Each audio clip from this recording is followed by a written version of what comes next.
আজি 2025 আৰু 2026 এই ছিজনৰ বাবে বগামাটি মানে টুৰিষ্ট স্পটটো আজি মুকলি কৰা হ'ল আৰু মই আশা কৰিছোঁ অসমৰ বিভিন্ন ঠাইৰ পৰা ইয়াত বিগত সময়ত যি ধৰণে লাখ লাখ মানুহ ইয়াতে পিকনিক খাব আহিছিল, এই বগামাটি মানে স্পটখন মানে টুৰিজিম স্পটখন চাবলৈ আহিছিল, তেখেতসকলে এইবাৰো আহিব এইটো মই মানে আশা ৰাখিছোঁ। গতিকে আৰু NGO সকলক মই অনুৰোধ জনাইছোঁ, যিসকল অতিথি আহিব ইয়াত পিকনিক খাবৰ কাৰণে, ইয়াত মানে আমাৰ মানে ইণ্ডো ভূটান বৰ্ডাৰৰ যিবিলাক মানে সৌন্দৰ্য, এই সৌন্দৰ্য উপভোগ কৰিবৰ কাৰণে বিভিন্ন ঠাইৰ পৰা আহক, এইখিনি মই আহ্বান জনাইছোঁ। SOPটো অলপ মানে মানিও চলিব লাগিব, উদ্ভণ্ডালি যাতে নহয়। পিকনিক বোলে ক'লে অলপ চলপ মানে মানুহে এনজয় কৰিব আহে, আউটিং কৰি ফালে চহৰত থাকি ফালে অলপ খোলা জেগাত আহি ফালে পিকনিক খাবলৈ আহে। অলপ চলপটো তাতেই থাকিব, অলপ চলপ মানুহে এনজয় কৰিব। পিকনিক বুলি ক'লে চব থাকিব, কিন্তু তাৰ ভিতৰত উদ্ভণ্ডলিটো যাতে নহয়, এইখিনিকে মই অনুৰোধ কৰিছোঁ। এতিয়াতো গভমেণ্টৰ দ্বাৰাইতো অলপ হৈ আছে যিখিনি কৰিছোঁ। ইয়াত যিখিনি আমি বান্ধ বান্ধিলোঁ যাতে নদীখন এটা ডাইৰেকশ্যনত থাকে, ইয়াৰ কাৰণে ইৰোশ্যন প্ৰটেকশ্যন যাতে নহয়, আৰু সেই মানে নালাবিলাকত মানে পাৰ কৰিবৰ কাৰণে যিবিলাক দলং এইবিলাক আমি বনোৱা হৈছে, গভমেণ্টৰ ফালৰ পৰাই বনোৱা হৈছে। গতিকে ইয়াত কিছুমান সা সুবিধা লাগে, ইয়াত মানে বাহিৰৰ পৰা অতিথি আহিলে অলপ বহিব পৰা এই ধৰণৰ এটা হেৰি লাগে, এৰেঞ্জমেণ্ট কৰিবলগীয়া এটা আছে। টয়লেটছৰ মানে ইয়াত প্ৰয়োজন হৈছে, এইবিলাক আমি পৰ্যায়ক্ৰমে কৰিম, এইখিনি কথা কৈছোঁ। আৰু এই এৰিয়াটো মোৰ সমষ্টি নপৰে, আমাৰ মাননীয় ইয়াত MCLA ডাঙৰীয়া আছে লক্ষী দাস, তেখেতে আমি একেলগে মিলি ফালে এইখিনি আলোচনা কৰি ফালে যিখিনি পাৰোঁ এই ছিজনৰ ভিতৰতে টয়লেটছখিনি যাতে আমি কৰিব পাৰোঁ।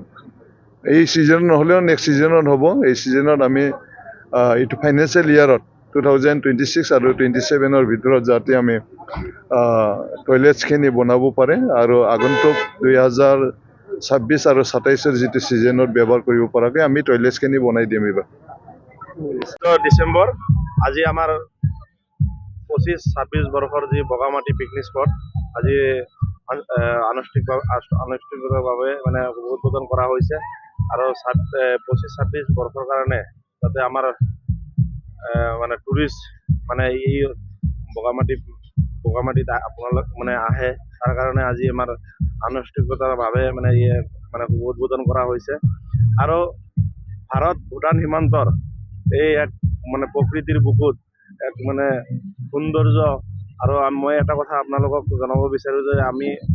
অসমৰ ভিতৰতে বগামাটি আমাৰ এটা মানে এই নাগজুলি বা গুৰেশ্বৰ অঞ্চলৰ এটা পৰিচয়, যে আমি ক'ৰ পৰা আহিছোঁ, কেতিয়াবা যদি সোধে কোনোবাই যে ক'ৰ পৰা আহিছে, বগামাটি। নাগজুলি বুলি ক'লে মই হয়তো চিনি নাপাব পাৰে বা গুৰেশ্বৰ চিনি নাপাব পাৰে, কিন্তু বগামাটি বুলি ক'লে সকলোৱে চিনি পায়। তো মই সকলো মানে এই নতুন বৰ্ষত যাতে সকলোৱে আমাৰ এই বগামাটিত আহে আৰু বনভোজ খাবলৈ আহে, নতুন বছৰত মই সকলোকে আহ্বান জনাইছোঁ। লগতে প্ৰশাসনকো মই অনুৰোধ জনাওঁ যে যাতে আমাৰ এই অঞ্চলত বগামাটি পিকনিক বুলি ক'লে অলপ মানে ফূৰ্তি তামচা হয়, তাৰে কাৰণে অলপ যাতে উদ্ভণ্ডলি বা মানে তেনেকুৱা ধৰণৰ কোনো পৰিৱেশৰ সৃষ্টি নহয়, তাৰ কাৰণে মই প্ৰশাসনক অনুৰোধ জনাওঁ তেখেতসকলে যাতে অলপ মানে হেৰি কৰে, মানে গুৰুত্ব দিয়ে। এই আমাৰ যি টুৰিষ্টসকল আহে, মানে আমি দেখিবলৈ পাওঁ যে প্ৰত্যেক বছৰত বগামাটিত অহা বহুত টুৰিষ্টসকল মানে এক্সিডেণ্ট হয়। তো সেই এক্সিডেণ্ট যাতে কম হয়, তাৰ কাৰণে প্ৰশাসনক অনুৰোধ জনাওঁ। আৰু ইয়াৰে যিটো NGO আছে আমাৰ ইকো টুৰিজিয়াম ছ'চাইটি দাউৰাজাৰ, NGO ল'ৰা মানে যিসকল আছে তেখেতসকলক মই অনুৰোধ জনাওঁ, তেখেতসকলে যাতে এই এৰিয়াটো চাফ চিকুণকৈ এটা পৰিৱেশ মানে ধুনীয়া এটা পৰিৱেশ কৰি ৰাখে, পৰিৱেশ এটা সৃষ্টি কৰে, আৰু যাতে টুৰিষ্টসকলৰ সুবিধা হয়, যাতে আহি কিনে মানে তেখেতসকলে নিজৰ মানে যিহেতু ইয়াতে ফূৰ্তি কৰিবলৈ আহে বা পিকনিক খাবলৈ আহে, তেখেতসকলৰ কোনো অসুবিধা যাতে নহয়। আপুনি বগামাটিক লৈ কি পৰিকল্পনা? চাওক, বগামাটিক লৈ বহুতো পৰিকল্পনা আছে আৰু কৰিব লগা বহুত আছে। ইয়াতে আমি যিহেতু টুৰিষ্টসকল আহে, ইয়াতে মানে বিশুদ্ধ খোৱা পানীৰ ব্যৱস্থা কৰিব লাগে। মই অলপ আগতে NGO ল'ৰা সিহঁতৰ লগত কথা পাতিছোঁ, তেখেতসকলক মই কৈছোঁ যে আগন্তুক দিনত যিহেতু আমাৰ নতুনকৈ গভৰ্ণমেণ্ট হৈছে, এতিয়াও তেনেকুৱা ধৰণৰ কোনো আঁচনি হেৰি কৰা হোৱা নাই, তো আঁচনি যেতিয়া আহে তেতিয়া খোৱা পানীৰ কাৰণে আমি এটা বৰিঙৰ দৰকাৰ আছে আৰু আমাৰ এইটো হৈছে ইষ্ট আৰু ৱেষ্ট চাইড আছে আমাৰ এইটো তো সিপাৰেও বহুত মানে বনভোজ খাবলৈ ইয়াতে আহে বগামাটিত সেইটো চাইডেদি নাগৰজুলি পাৰেদি তো সেই অঞ্চলতো বহুত কৰিব লগা আছে তাতে ৰাস্তাৰ অলপ অসুবিধা হৈ আছে তো আগন্তুক দিনত যাতে ৰাস্তাখিনি উন্নত মানৰ হয় বা ইয়াৰে যিখিনি মানুহৰ যিখিনি বৰ্ডিং বা তেনেকুৱা ধৰণৰ এক্টিভিটিছখিনি মানে থাকে তেনেকুৱা এটা ব্যৱস্থা কৰাৰ কাৰণে আগন্তুক দিনত মই মানে চেষ্টা কৰিম কৰা দাওৰাইজাৰ ইকো টুৰিজম ছ'চাইটি বগামাটি আমাৰ বনভোজস্থলীৰ পৰা আমাৰ অসমবাসী আৰু আমাৰ বিটিআৰবাসী সকলো ৰাইজক আহি থকা নৱবৰ্ষ 2026 চনৰ শুভেচ্ছা জ্ঞাপন কৰিছোঁ। আজি আমি দাওৰাইজাৰ ইকো টুৰিজম ছ'চাইটি বগামাটি আমি ছ'চাইটিয়ে আমাৰ বগামাটি বনভোজস্থলীখন আজি আমি আমাৰ BTCৰ EM মাননীয় গণেশ কছাৰী ছাৰৰ উপস্থিত আজি আমি গেট মুকলি কৰি দিলোঁ যাতে সকলোৱে ৰাইজে আমাৰ বগামাটিত পিকনিক খাবলৈ আহে সেইবাবে আমি আজি আমাৰ বগামাটি পিকনিক প্লেচৰ আমাৰ গেটখন আমি শুভ উদ্বোধনী কৰিলোঁ আৰু আমি আশা কৰিছোঁ সকলো ৰাইজে যে আহি থকা নৱবৰ্ষ 2026 চনত আমাৰ বগামাটিত এবাৰ আহি নিজৰ ফেমিলি লৈ আহি মনোৰঞ্জন কৰিব পাৰিব আমি সেয়ে সকলোকে আহ্বান কৰিছোঁ। আমি আজি বগামাটি NGOৰ পৰা পিকনিক প্লেচৰ পৰা আমি আজি মোৰ লগত আছে আমাৰ বিজিত বড়ো আমাৰ বগামাটিৰ চিফ এডভাইজাৰ তেখেত বিজিত বড়ো আছে আৰু মোৰ লগতে আছে আমাৰ বগামাটিৰ আমাৰ পিকনিক স্পটৰ আমাৰ ছ'চাইটিৰ জেনেৰেল ছেক্ৰেটাৰী জংদা বসুমতাৰী আৰু লগত আছে আমাৰ ভাইচ প্ৰেছিডেণ্ট আমাৰ দেৰহাছাৰ বড়ো লগতে আমাৰ এছিষ্টেণ্ট আছে আৰু আমাৰ মেম্বাৰ্ছ ডাঙৰীয়া তেখেতসকলে আমি একেলগে থাকি আজিৰ এই সময়ত বগামাটি ছ'চাইটিৰ পৰা এইটোকে আমি ক'ব বিচাৰিছোঁ যে বগামাটিত এটা অসমৰ এটা সৌন্দৰ্য থকা এটা পিকনিক প্লেচ হয় সেয়ে বিগত সময়ত বা বিগত বছৰত যেনেকৈ পিকনিক খাবলৈ আহিছে পৰ্যটকসকলে এইবাৰো আমি সকলো ৰাইজক বনভোজকাৰীসকলক আমাৰ এইটো জানুৱাৰী মাহত মাত্ৰ নহয় আমাৰ ৰেগুলাৰ 12 মাহে আমাৰ ইয়াতে পিকনিক খাব আহিব পাৰিব ইয়াতে আমাৰ ষ্ট্ৰংলিভাৱে আমি বগামাটিৰ যিটো ছ'চাইটি আছে আমাৰ NGO আমি সকলো ধৰণৰ সা সুবিধা আমি কৰি দিওঁ কিছুমান বহুত দূৰ দূৰণিৰ পৰা আহে